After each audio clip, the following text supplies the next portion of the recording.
Emmanuel Macron moqué après la défaite, le président comparé à un célèbre personnage de série. Les hommes de Didier Deschamps avaient des bleus à l'âme après leur défaite en finale de Coupe du monde de football face à l'Argentine. Mais si le président français est venu jusque sur la pelouse pour consoler les bleus, son initiative n'a été que très modérément appréciée. L'Argentine attendait depuis 1986 sa 3e étoile au maillot, c'est désormais chose faite. Messi et ses hommes ont remporté la coupe devant des bleus démoralisés. Après 78 minutes dans la lessiveuse sud-américaine, l'équipe de France avait pourtant effectué une remontada qui restera, à n'en pas douter, dans les annales de l'histoire du football. Mais le talent de Kik et de ses partenaires n'aura pas suffi.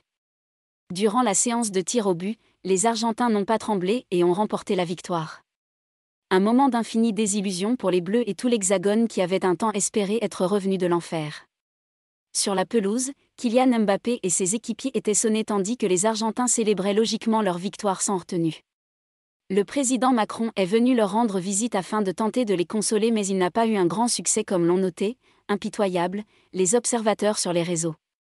Ce qui a été vu comme une tentative de récupération politique a été moqué par les internautes qui n'ont pas manqué de faire le rapprochement entre le chef de l'État et un célèbre personnage de série télé. L'attitude du président énerve les internautes de par le monde. Le mari de Brigitte Macron a ainsi été comparé à Michael Scott, le cultissime manager de la série The Office, incarné par Steve Carell. Personnage à l'ego surdimensionné, Michael Scott souffre d'une flagrante immaturité et a peu d'amis. Très solitaire, ses tentatives pour se faire des copains aboutissent généralement à l'effet inverse. Mais surtout, Michael Scott aime plus que tout être le centre de toutes les attentions et ne craint pas de voler la lumière aux autres. Les images du président presque ignoré par Kylian Mbappé et l'entraîneur Didier Deschamps sur la pelouse du stade de Lusail, et ses gestes de tendresse insistants vis-à-vis du joueur pourtant pas d'humeur, ont rappelé bien des souvenirs aux amateurs de la série, partagés entre amusement et agacement.